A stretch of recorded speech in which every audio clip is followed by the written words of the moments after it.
IBC 24 के इस खास कार्यक्रम में आप सभी का स्वागत है। इस समय हमारे साथ छत्तीसगढ़ के स्वास्थ्य मंत्री TS सिंहदेव साहब हैं। सिंहदेव साहब से हम बात करेंगे कोविड वैक्सीन को लेकर, जिसको लेकर लोगों के मन में बहुत सारी शंकाएं हैं, जिज्ञासाएं हैं, लोगों के मन में बहुत कौतूहल है और उसकी प्रोसेस को लेकर कि उनका नंबर कब आएगा, कैसे होगा और इसके कोई साइड इफ़ेक्ट हैं या नहीं। इन सब बातों पर हम बात करेंगे और इस बारे में जो भी लोगों के मन की शंकाएं हैं, प्रयास करेंगे कि TS सिंहदेव साहब उन सभी चीज़ों का समाधान कर पाएँ हमारे इस चर्चा में। सिंहदेव साहब, आपका बहुत बहुत स्वागत है IBC 24 के इस खास कार्यक्रम में। नव वर्ष की भी शुभकामनाएं आपको, सभी IBC 24 की पूरी टीम को, जो स्टूडियो में रहते हैं, जो कैमरा के पीछे रहते हैं, जो अदृश्य रहते हैं, जो मैनेज करते हैं, और सभी दर्शकों को। जैसा आपने जानना चाहा, ये ड्राई रन के नाम से अभी जानकारी लेने की कोशिश की पूरे राष्ट्रीय स्तर पे कि हम कितने तैयार हैं। तैयारियां 1 महीने से ऊपर से चल रही हैं। ट्रेनिंग भी सारे वैक्सीनेटर्स की हुई। क्या एहतियात रखने हैं वो भी हम लोगों ने ट्रेनिंग के माध्यम से सबको जानकारी दी। किस प्रकार से बैठने की व्यवस्थाएं होंगी, किस प्रकार से कमरों की व्यवस्थाएं होंगी, क्या फ्लो चार्ट रहेगा, कहाँ से लोग आएंगे, कहाँ से लोग वापस जाएंगे। तो ये सारी तैयारियां पिछले 1 महीने से ऊपर से चल रही हैं। लोगों के नाम चढ़ाना, कोविन ऐप बना है राष्ट्रीय स्तर पे, जिनको वैक्सीनेशन मिलेगी सबके नाम उस ऐप में रहेंगे।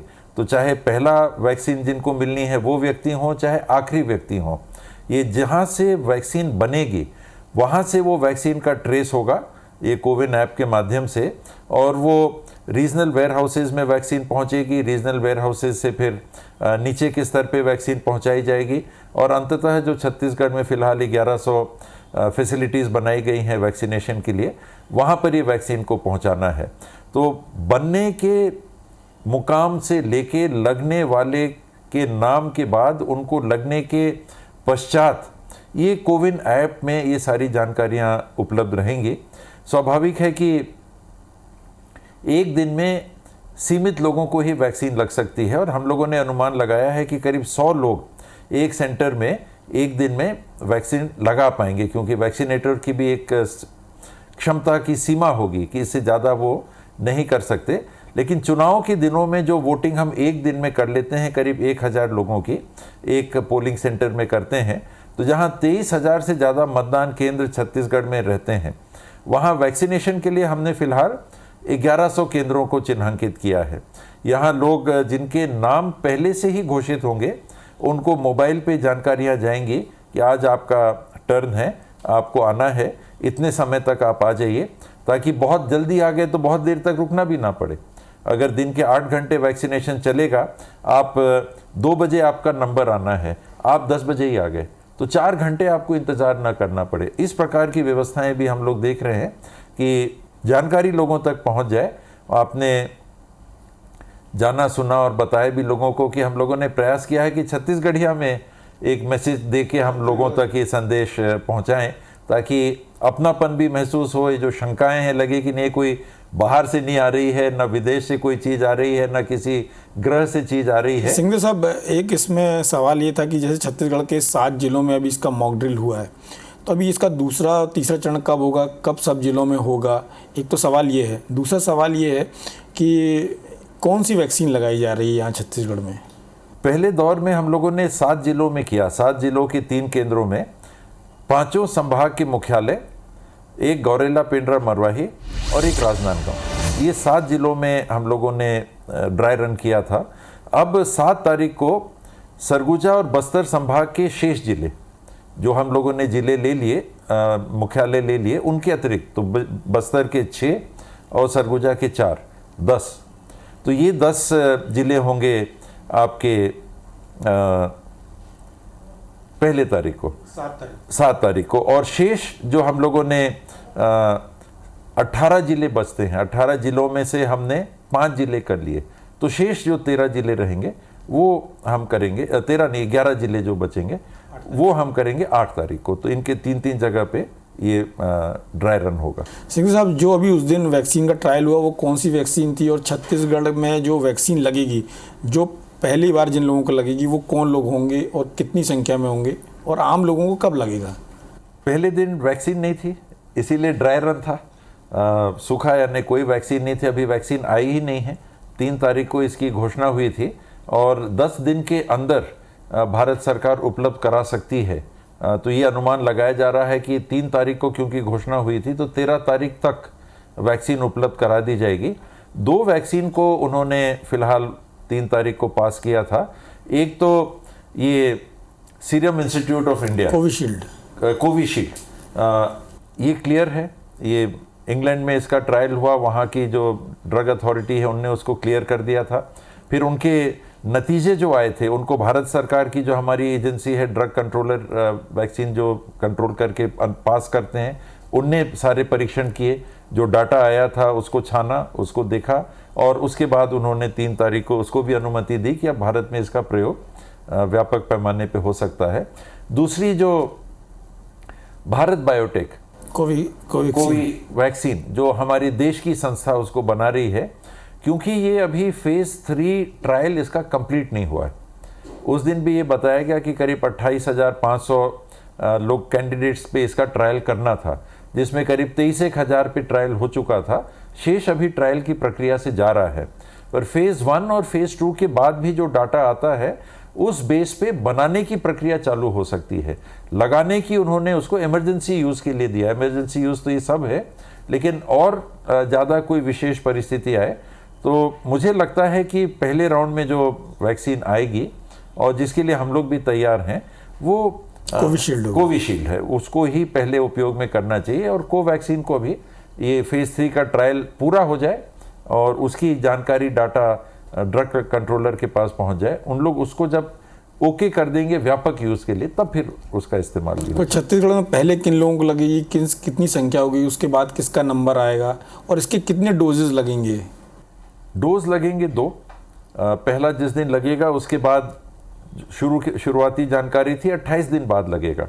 अभी जो वैज्ञानिकों के माध्यम से जानकारी मिली कि इसको 2 हफ्ते से 8 हफ्ते के बीच में लगाया जा सकता है। तो इतना खुला तो छोड़ेंगे तो व्यवस्था भंग हो जाएगी।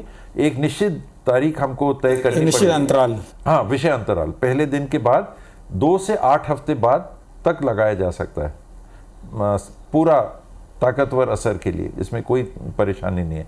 तो कौन सा हम तय करेंगे, ऐसा लगता है कि 28 दिन होगा, पर ये हमारे राष्ट्रीय वैज्ञानिक तय करेंगे। और पहले लगेगा हेल्थ वर्कर्स को, प्राइवेट और पब्लिक सेक्टर दोनों के। इसमें करीब 2,54,000 लोगों के नाम भेजे जा चुके हैं दिल्ली। जैसा मैंने बताया कि ये सारे नाम कोविन ऐप में चढ़ेंगे और प्रत्येक दिन हमारे जितने सेंटर्स की भी हमने जानकारी दी है वो भी जानकारी कोविन ऐप पे रहेगी।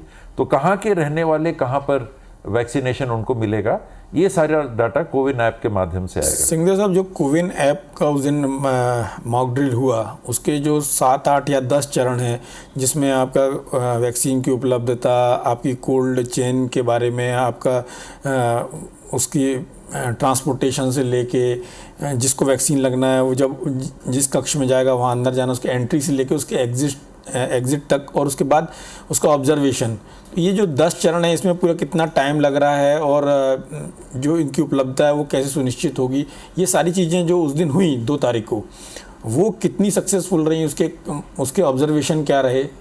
संतोषजनक था। मुझे लगता है कि आपका आइडेंटिफिकेशन और उसके बाद वैक्सीन लगना, ज़्यादा से ज़्यादा आधे घंटे लगने चाहिए, ज़्यादा से ज़्यादा पूरी प्रोसेस में, क्योंकि वो वोटर आईडी हो या आपका पैन कार्ड हो या आधार कार्ड हो, उसको मैच करना, कोविन ऐप से मैच हो गया उसको देखना, फिर थोड़ी देर जाके बैठना, और फिर अगर पहले से कोई आए हैं जिनका वैक्सीनेशन हो रहा है उनको लग के आगे बढ़ना, ज़्यादा से ज़्यादा लगना चाहिए। अगर एक साथ सब कोई नहीं पहुँचते हैं तो आधे घंटे से ज़्यादा नहीं लगना चाहिए, और फिर उसके लगने के बाद आधे घंटे आपको एहतियातन रुकना है, कोई रिएक्शन तो नहीं हो रहा है तो आधा घंटा मैक्सिमम अगर लगा तो 1 घंटा सामान्य फ्लो में, कम भी हो सकता है। लगने के बाद आधा घंटा तो बैठना ही है, वो अनिवार्य है। और शुरू में जो फ्लो रहेगा, एक दिन में जैसे मैंने कहा कि अगर 100 लोगों को लगाया जा सकता, शुरू में कम रखना चाहिए, पर 100 को भी लगाया तो 8 घंटे को आधे घंटे की पालियों में बांटेंगे तो 16 पालियाँ होती हैं। एक पाली में अगर आप 7 लोगों को लगाते हैं, 16 छक्के 96, तो 100 लोगों को, करीब 6 लोगों को आधे घंटे में लगाना, यानी कोई भीड़ की बात नहीं है, आराम से लगाया जा सकता है। और देखना यही है कि एक साथ लोग ना आ जाएं, उनकी सुविधा के लिए। वैक्सीनेशन का क्रम तो वैसे ही चलेगा। सिंघवी साहब, जैसा कि आपने बोला 1100 सेंटर्स में लगेगा, करीब करीब 100 लोगों को प्रतिदिन लगेगा, इस तो क्या है माना जाए कि हर दिन कम से कम 1 लाख लोगों को वैक्सीन लगेगा? कम से कम ना कह के ये कहें कि अधिकतम 1,10,000 लोगों को लग सकता है। अगर जैसे 2,54,000 मैंने कहा, तो 1,10,000 को 5 दिन में लगाइएगा तो काम खत्म हो जाएगा। तो इतना जल्दी भी करना उचित होगा कि नहीं, क्योंकि शुरुआती दिन है, तो देख के और कितने नाम वो अलाउ करते हैं गवर्नमेंट ऑफ इंडिया, हो सकता है 100 ही अलाउ कर दें, तो हम देखेंगे कि फुल स्ट्रेंथ के लिए हम तैयार हैं कि नहीं। तो इतने तो लोग ही नहीं होंगे, एक सेंटर के पीछे 100 तो मैक्सिमम एक दिन का है। तो एक मतदान केंद्र में 1000 लोग होते हैं, यहाँ 100 लोग को एक दिन में आप बुला रहे हैं। वोटिंग एक दिन में होगी, ये 1.5 साल तक चलना है। वैक्सीनेशन का क्रम करीब 1.5 साल तक चलेगा, और एक महीने में 20 दिन भी अगर आपने वर्किंग माने, और भी प्रोग्राम्स हो सकते हैं, कुछ और भी बातें हो सकती हैं, रोटेशन से वैक्सीनेटर भी रहेंगे, तो एक महीने में 20 काम करने वाले दिन लगाए तो 22 लाख लोगों को आप वैक्सीनेट कर सकते हैं। 6 महीने में 1,32,00,000 को। तो आपको उपलब्धता होगी इतनी, गवर्नमेंट ऑफ इंडिया आपको इतनी वैक्सीन देगा? जैसा कि एक बात आ रही है कि गुजरात में सबको लगेगा, तो हमारे यहाँ सबको कब लगेगा कि हमको वेट करना पड़ेगा? वेट गुजरात को भी करना पड़ेगा, अगर उनको भी सबको लगना है तो, क्योंकि गवर्नमेंट ऑफ इंडिया टारगेटेड लोगों को ही देगी।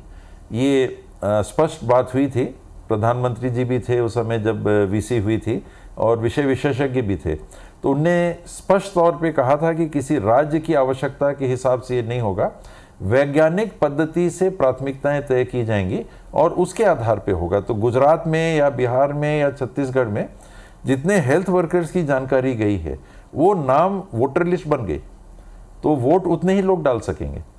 तो बाकी गुजरात, बाकी बिहार, बाकी छत्तीसगढ़ उस दिन वोट नहीं डाल सकता पहले फेज में, उस दिन उतने ही लोग वोट डाल पाएंगे, यानी उतने ही लोगों को वैक्सीन लग सकती है। सिंघवी साहब, जैसे अलग अलग शहरों की पॉपुलेशन डेंसिटी अलग है, वहाँ पे हेल्थ वर्कर्स की संख्या अलग अलग है। रायपुर है तो यहाँ ज़्यादा होगी, उसके बाद भिलाई की बात करें, बिलासपुर की बात करें, रायगढ़ की बात करें, तो उसमें आप सेंटर्स का बंटवारा कैसे करेंगे?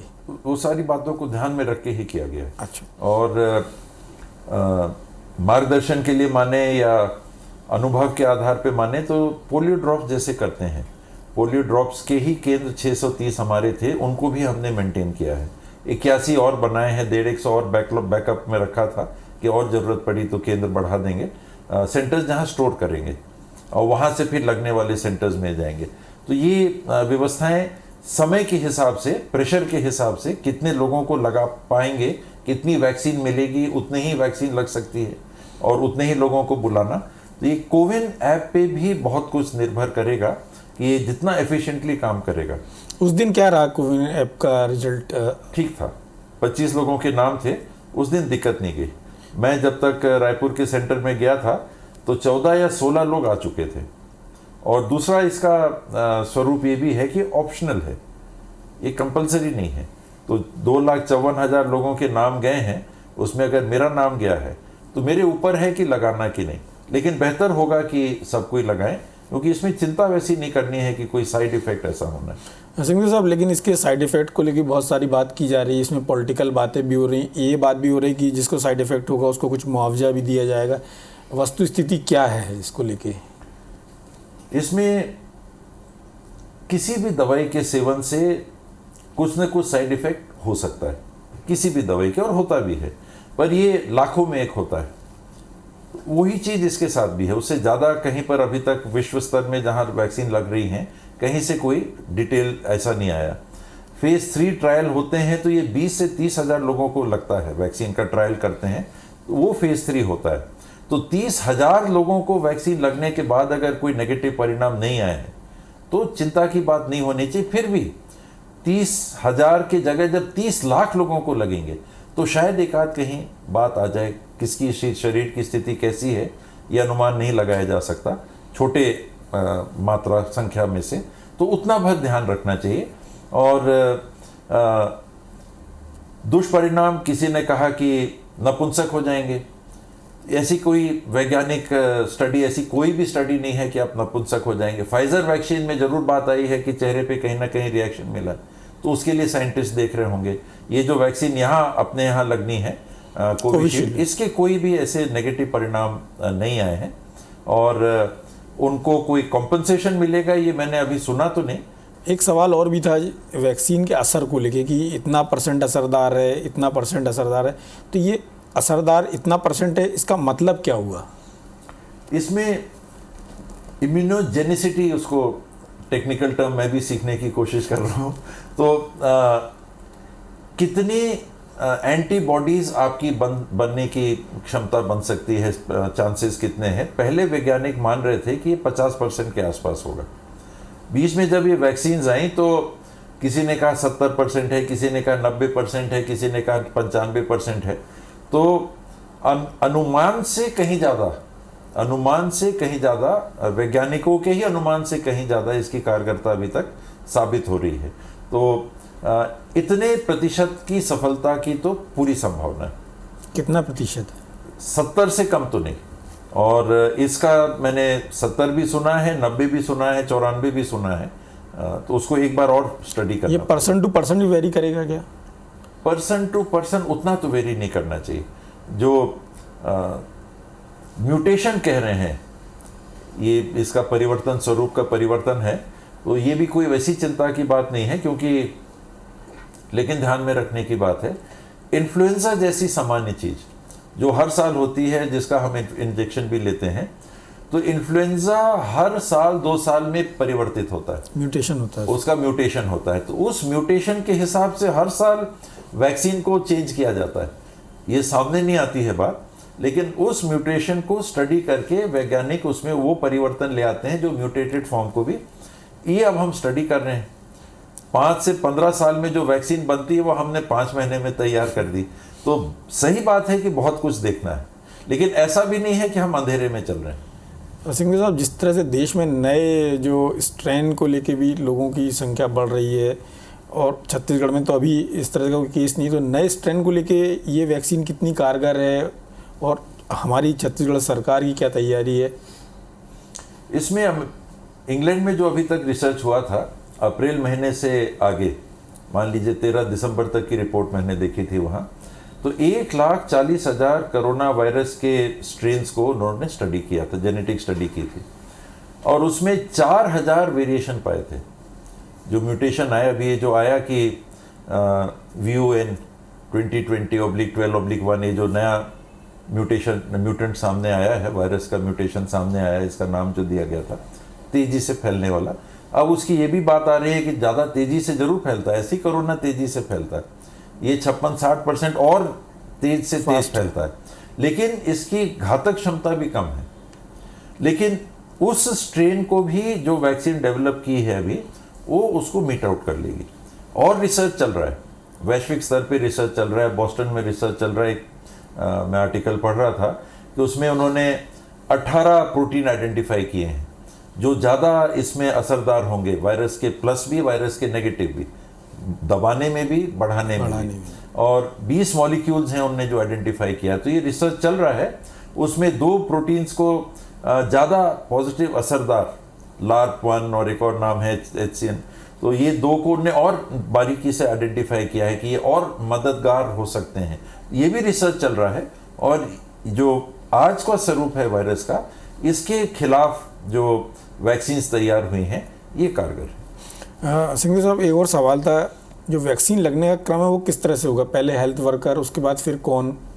उसके बाद पुलिसकर्मी जो फ्रंटलाइन वर्कर्स हैं, सफाई कर्मी जो फ्रंटलाइन वर्कर्स हैं, राजस्व विभाग के लोग जो फ्रंटलाइन वर्कर्स हैं। हम लोगों ने मीडिया के साथियों का नाम तो दिया था, वो अभी आता है कि नहीं केंद्र सरकार से, वो देखना है। फिर अर्धसैनिक बल जो कोविड ड्यूटी में लगे हैं, तो ये फ्रंटलाइन वर्कर्स हो गए। इनके बाद पाली आएगी 60 साल से ऊपर, 55 साल से ऊपर, 50 साल से ऊपर, जिनमें 70% कोमॉर्बिडिटी है। देश में अन्य लक्षण जिससे कि कोरोना की बीमारी ज़्यादा नुकसानदेह हो सकती है, वो 70% लोग 50 साल के ऊपर वाले हैं। तो इसलिए इनको चुना है। और इनमें भी पहले 60, क्योंकि वैक्सीन एक साथ तो आएगी नहीं, तो मिक्स करने के बजाय 60 पहले, 55 फिर, 50 फिर। तो इस क्रम से ये वैक्सीनेशन होगा। पहले फेज में जो प्लानिंग थी राष्ट्रीय स्तर पे, 30 करोड़ वैक्सीन को आइडेंटिफाई उन्होंने किया था, तो 15 करोड़ लोगों को लगने की बात थी। ये हेल्थ वर्कर्स और फ्रंटलाइन वर्कर्स करीब 3 करोड़ हो सकते हैं, तो बाकी सीनियर तुलनात्मक सीनियर सिटीजन्स, फिर और वैक्सीन आएंगी। 100 करोड़ वैक्सीन, 60 करोड़ वैक्सीन के संदर्भ में भारत सरकार विचार कर रही थी खरीदने के लिए या आरसी वगैरह करने के लिए, जो दुनिया में सबसे ज़्यादा था। तो 80 करोड़ लोगों के लिए ये भी तैयारी चल रही।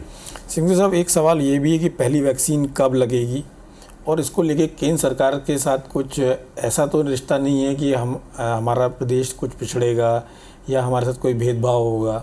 नहीं, मुझे तो पूरा विश्वास है कि ये किसी पार्टी का कार्यक्रम नहीं है, ये किसी सरकार का कार्यक्रम। इसको लेकर जो पॉलिटिकल कंट्रोवर्सी भी शुरू हुई है, अखिलेश यादव ने जैसे बोला कि ये भाजपा की वैक्सीन, इसलिए हमें भरोसा नहीं। सपा के कुछ नेताओं ने बोला, हालांकि उमर अब्दुल्ला ने बोला मैं तो वैक्सीन लगवाऊंगा। आपका व्यक्तिगत क्या मानना है, आपकी पार्टी का क्या? मैंने तो खुद ही कहा था कि मेरा नाम नोट कर लिया जाए। मैंने विभाग को कहा है कि भेज दीजिए, मेरा नाम भी भेज दीजिए, अप्रूव होगा तो मैं भी लगाना चाहूँगा। इसलिए खास करके कि ये संदेश जाना चाहिए कि इसमें डरने की बात नहीं है लगाने के लिए, कि अगर मैं लगा रहा हूँ तो ऐसा रिस्क नहीं ले रहा हूँ। मेरे को अगर थोड़ी बहुत जानकारियाँ हैं तो मैं बचूंगा। लोग मेरे को कहेंगे नहीं बाबा आप तो मत लगाओ, रहने दो।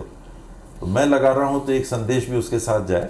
और अखिलेश जी क्षमा करेंगे, लेकिन उनने हो सकता है हल्के मूड में या किसी ऐसे उसमें कह दिया हो भाजपा की वैक्सीन।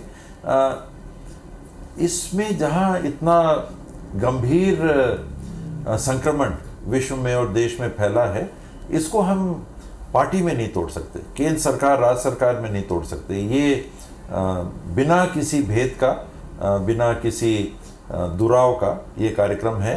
किसी को कम मिलेगा, किसी को ज़्यादा मिलेगा, ये संभव नहीं है। ये मेरा मानना है, ये संभव नहीं है। सिंघवी साहब, पहली वैक्सीन कब लगेगी छत्तीसगढ़ में? 13 तक अगर आ जाती है तो 15 तक लग सकती है। तो ये थे हमारे साथ टीएस सिंहदेव साहब, जो वैक्सीन को लेकर, वैक्सीन के प्रभाव को लेकर, इस पर हो रही राजनीति को लेकर, सभी चीज़ों को लेकर बहुत ही सकारात्मक है। और उम्मीद की जानी चाहिए कि जिस तरह से छत्तीसगढ़ के स्वास्थ्य विभाग ने इस कोविड काल में काम किया है, उनके हेल्थ वर्कर ने काम किया, जिसको लेकर मुख्यमंत्री भूपेश बघेल जी ने भी बहुत ज़्यादा सराहना की है, उनकी बहुत तारीफ़ की है। तो जो वैक्सीन का दौर होगा, वैक्सीनेशन का दौर होगा, वो भी उतना सकारात्मक होगा और छत्तीसगढ़ इस दिशा में बहुत अच्छा काम करेगा।